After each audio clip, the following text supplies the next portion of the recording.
Hi, Dale here.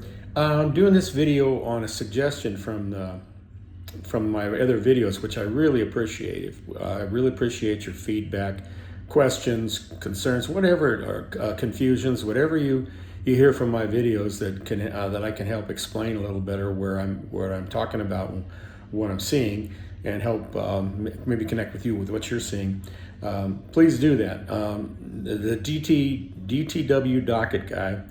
Listened to one of my videos and wanted some more information about trial and error, particularly in the hostile world versus like the friendly world. And that's a very good question, because in the hostile world, the world that's created by our minds, cause and effect world, and a world of perception. In that world, trial and error is a sound strategy. It's like cause and effect. It works with cause and effect. It has to do with the fact that we really don't know how the world works. How would we? We created it, and it's very flawed. It's very hostile, and it's has very arbitrary rules. If you really want to get down to it, look at the political situation we have now, and I mean, how does it work? Who knows how it works? How does kindness and civility and service and oneness come together in the world, not just in politics, but in all things, in families, in work, in relationships. Trial and error is, of course, why you try something, and then you kind of judge it, see how the results are. You cause and you see the effects. Perceive, both are perceptions. You cause and then you perceive the effects, and then you adjust your next cause, and that's how you determine what's right for you in the world. A very difficult thing. Like, considering if you were going to, if it's really impossible for the higher things in your being, the things that you really strive for, like peace on earth, oneness, love and compassion, civility for one another.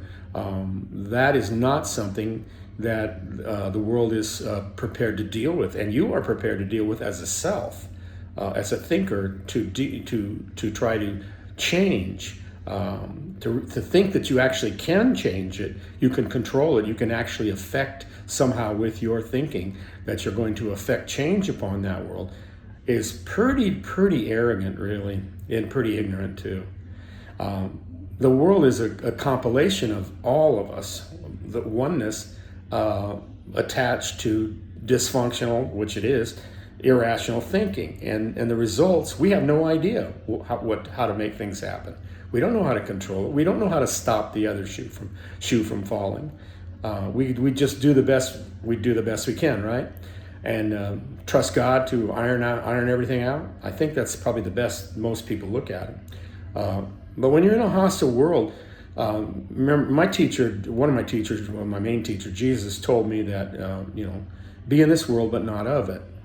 And that's an important thing. That's an important part of moving from a hostile to moving out of a hostile into a friendly universe, because you come from the hostile world. You're of it. You're in it. Excuse me. You're not of it. You're in it. And how do you detach from being of it and still function in it and allow yourself to come into this position of flow and trust? Well, the one thing about the world that is consistent is it will continually show you how it doesn't work. It will continually show how you can't control it. It will continually show how you have no business trying to control it, no matter who you are. Even if you're someone who, like, very rich and has all sorts of power, when you die, think about this. When you get to the point when you die, you have to do like everybody else does, which is let go of everything. Can you imagine what it would be like to be someone who's a multi-billionaire, and now a trillionaire we have, who would have to let go of all the things in their life that they've really attached to attaining, to get out of here, to finally let go. They have to do it. It isn't like you get an option. You have to do it. When you go, you go. It's like, reminds me of that story of, that's probably going to be 2 videos, I imagine.